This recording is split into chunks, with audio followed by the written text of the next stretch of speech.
2015 का टाइम था। मार्केट के अंदर small cap mid cap stocks बहुत अच्छे चल रहे थे। मैं भी बहुत खुश था, नया नया ट्रेडिंग के अंदर आया था। लोगों के स्क्रीनशॉट देखता था ट्विटर पे, मेरा मन करता था मैं भी स्क्रीनशॉट डालूंगा, मैं भी इतने बड़े प्रॉफिट करूंगा।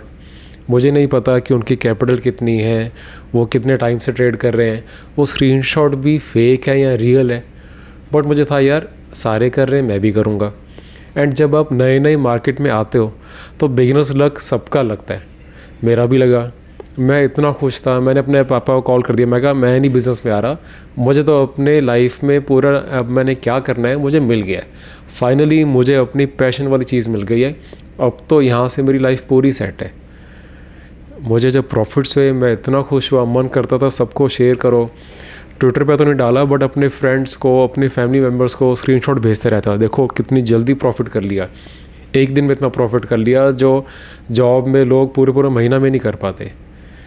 ये देख देख के बस मैं इतना खुश था, मुझे और कुछ समझ नहीं आ रहा था। मैंने बाकी और कोई फील्ड के बारे में सोचा ही नहीं, मैं क्या स्टॉक मार्केट ही अब फुल टाइम करूँगा।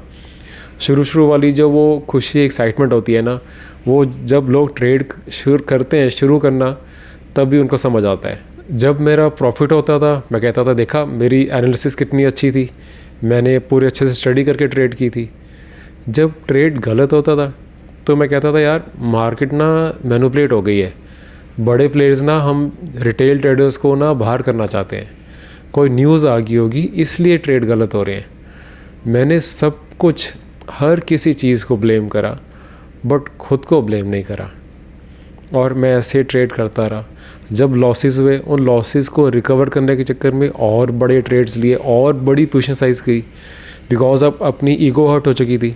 अब इतने बड़े लॉसेस को किसी को दिखा भी नहीं सकता था। फ्रस्ट्रेट रहना स्टार्ट हो गया। जब लोग नॉर्मली मेरे फैमिली मेम्बर्स मेरे से बात करें तो मैं मतलब लिटरली चिढ़ के बात करता था, उनसे इरिटेट हो जाता था बिना किसी रीज़न के। मेरे रिलेशंस में प्रॉब्लम आना स्टार्ट हो गई थी। मुझे ऐसे समझ नहीं आ रहा था कि इतने अच्छे प्रॉफिट से इतनी जल्दी इतने बड़े लॉसेस कैसे होने स्टार्ट हो गए। मैं तो इतनी अच्छी ट्रेडिंग कर रहा था, एकदम से क्या चेंज हुआ है। एंड मैंने एक दिन फिर अपना पूरी रिपोर्ट देखी पिछले 6 महीने की, तो मैं लिटरली ना मैं वहाँ फ्रीज़ हो गया। जो प्रॉफिट आया था वो तो चले ही गया, ऊपर से मेरी कैपिटल का ऑलमोस्ट मेजर पार्ट ख़त्म। मैंने उस टाइम अपने आप से पूछा, मैं क्या यार अगर मार्केट इतनी ही मैनिपुलेटिव है तो अभी भी काफ़ी लोग ऐसे हैं जो बहुत अच्छा प्रॉफिट कर रहे हैं, वो ऐसा क्या कर रहे हैं जो मैं नहीं कर सकता। उस टाइम मैंने समझा कि यार मार्केट में अपनी इंटेलिजेंस के हिसाब से नहीं आना, अपने आप को प्रूव नहीं करते रहना हमेशा कि हम ठीक है मार्केट गलत है, अपनी ईगो को बीच में नहीं लेके आना। मुझे हर मूव को पकड़ने की ट्राई नहीं करनी, मुझे गलत होना एक्सेप्ट करना पड़ेगा। अगर किसी दिन ट्रेड नहीं मिल रहा तो बोर होना पड़ेगा, बैठना पड़ेगा। बट आप बैठे हो मार्केट के आगे, आपके ट्रेडिंग अकाउंट के अंदर फंड्स पड़े हुए हैं तो ट्रेड ले लो, ये कोई रीज़न नहीं होता। उस दिन मैंने ना ये 3 चीज़ें लिखी, मैं कहा आज से बाद ये ज़रूर फॉलो करना है। सबसे फर्स्ट था कि रीज़न लिखना। जब भी लॉस हुआ या जैसे ही प्रॉफिट हुआ उसी टाइम रीज़न लिखो कि ये क्यों हुआ है, क्या मैंने अपनी स्ट्रेटजी ठीक से फॉलो करी थी या नहीं की थी। लॉसेस के बाद भी रीज़न लिखना चाहिए, प्रॉफिट के बाद भी रीज़न लिखना चाहिए। ट्रेडिंग जर्नल का आप और कुछ भी अगर फॉलो ना करो ना, सिर्फ रीज़न लिख दोगे ना, बिकॉज आप खुद देखोगे कि अब जब भी आप किसी स्टॉक से एग्ज़िट करते हो 90% ऑफ द टाइम उसको एग्ज़िट करने का कोई रीज़न ही नहीं होता।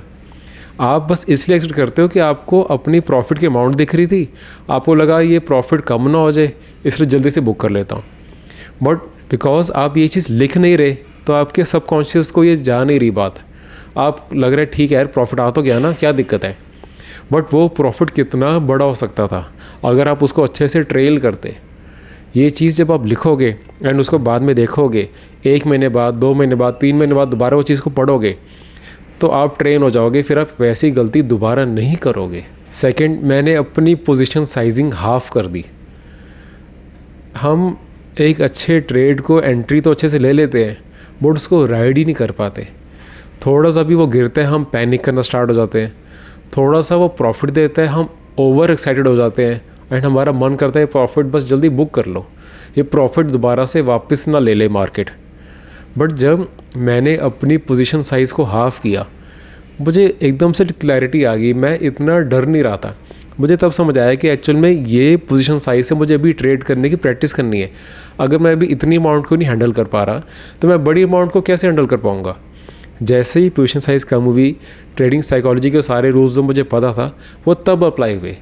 हम सब कुछ पता होते हुए भी अच्छे से ट्रेड नहीं कर पाते बिकॉज हम इतनी बड़ी पोजीशन साइज़ ले लेते हैं कि उसको मैनेज करना इम्पॉसिबल हो जाता है। एंड तीसरा, मैंने हर दिन ट्रेड लेना बंद कर दिया। पता नहीं क्यों मुझे लगता था कि यार मार्केट अगर खुली है मंडे से फ्राइडे तो मैंने शायद रोज़ ही ट्रेड करना है, अगर किसी दिन ट्रेड नहीं करूँगा तो पता नहीं क्या हो जाएगा।